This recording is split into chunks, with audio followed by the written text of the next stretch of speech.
Hi, I'm Yanling. I'm from the operations department.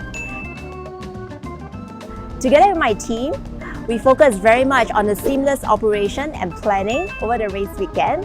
And of course, we curate very exciting entertainment lineup throughout the event.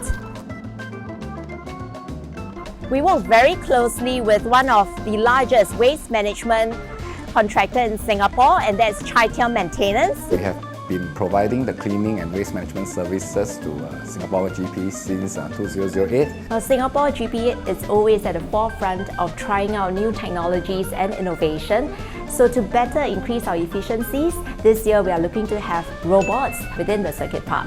Basically what the robots will do is that it will be able to assist our cleaning staff with some of the cleaning tasks. One more added element to the cleaning robot is that we are able to program greetings into the robot so that it will give another set of customer service experience to the guests. Although our working environment is very male-dominated, it gives me the competitive edge. And even as a mother, it does push me through to manage both family and work life. And I do hope and to call out all females out there, just give it your best and I'm sure you will excel as well.